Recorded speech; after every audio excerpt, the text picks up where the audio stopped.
Hi, everyone. Welcome back to Leading in the Moment. Today, we are joined by Kristen Polin. She is the CEO of notMYkid. Kristen, thanks for being here. So good to be with you. Thank you for giving us this opportunity to come on today. Yeah, notMYkid, a very popular nonprofit organization based in Scottsdale. But for those who aren't familiar, can you talk a little bit about the services? Absolutely. Well, notMYkid has been around for 20 years, community. You'd find us in schools, in the community, in the faith community, online.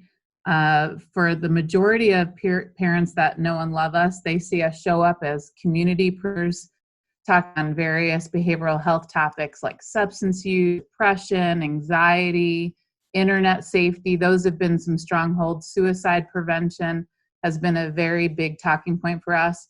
And the kids all over the community love us through our Amplify program. We come in with peer educators that get in front of thousands of students every single day, 100,000 a year in public, private, and charter schools all across the state of Arizona.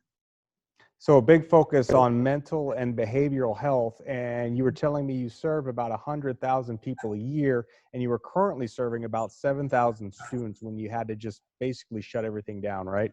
Yes, that's right. On March 12th, I remember the day, we did such a massive pivot and basically a digital transformation over the course of 5 days, where we went from being in schools in front of thousands of students, as you mentioned, and even families that were coming to notMYkid from all over the community through our early intervention program, Project Rewind, and abruptly had to stop that based on the CDC recommendations and those guidelines. We wanted to follow those and be responsible.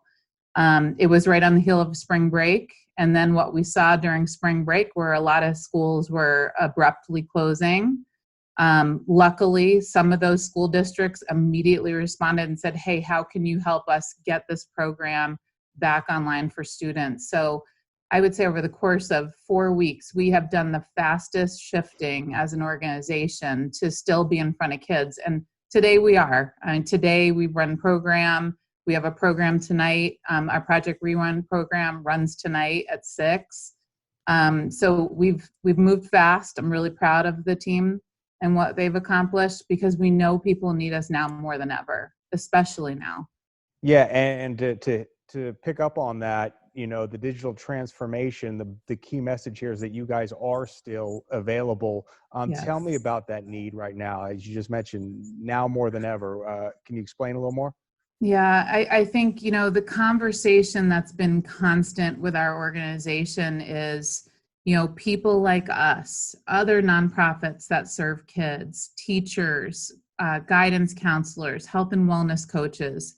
We've been important pieces of a teen's life or a middle schooler's life when they're seeing us talking about these important issues that are facing kids today.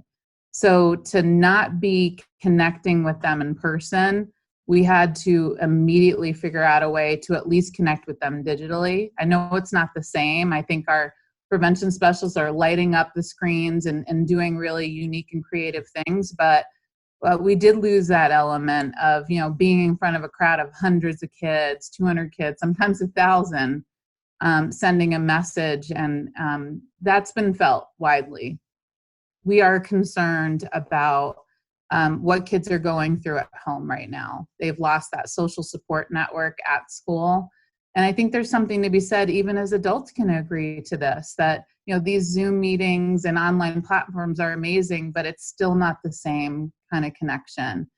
And everybody's feeling some uncertainty right now. I think, you know, kids are absorbing it from their parents, but they're feeling it themselves. They abruptly stopped. I think, you know, a big conversation for us too is what's happened to all the seniors, the high school seniors that now aren't going to be able to graduate.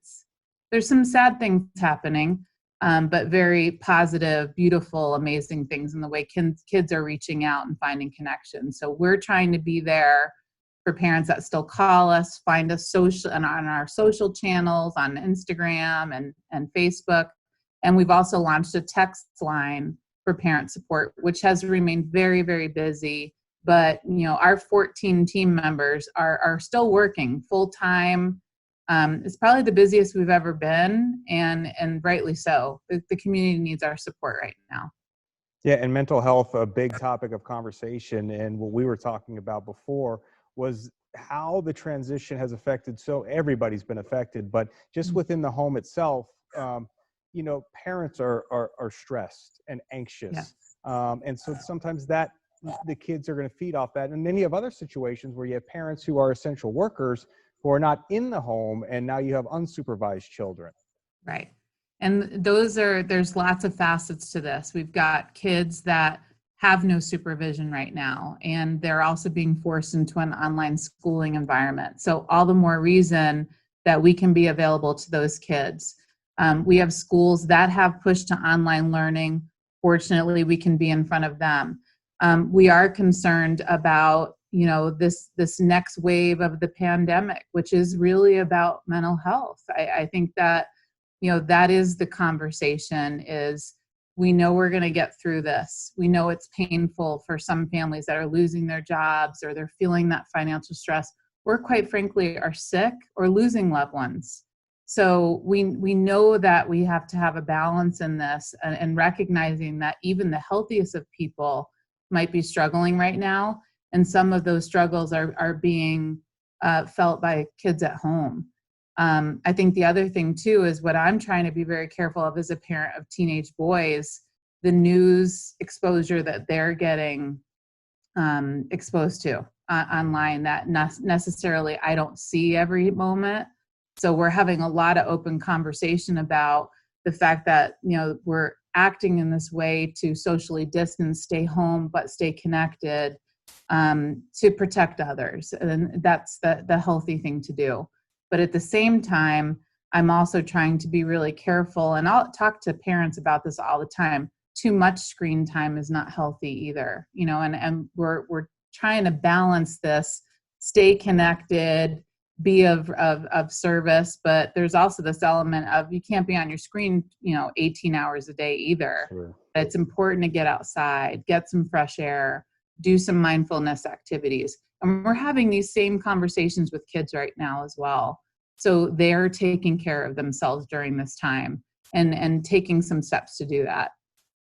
Well, so many organizations in our community like yours, stepping up, making the transition. Like you said, yours right now is a digital transition to remaining present. And tell me a little bit about that experience. The website, right? You can go to the website, resources are there, access points are there. Absolutely. Yeah, and we have a message right now that's showing up on our website, which will immediately take a parent to be able to text us just the word question. And that number is 602-584-8474. And that immediately connects to our team. So we're trying to be of service in that way. In the digital space, people can direct message us on any of our social media channels. If you put in notMYkid on any social media channel, Twitter, Facebook, Instagram, you'll find us. Right. Share that with the kids. Kids know how to find us through Amplify My Voice. But I think the things that we're broadcasting online are very visible right now. And if nothing else, notmykid.org to find us, and you will get connected to our team. All right, Kristen, thank you so much for spending some time with us this afternoon, and good luck as we all kind of go through this transition and work to come out on the other end. Yes, absolutely. Same to you. And thank you so much for your time. Thanks, Kristen.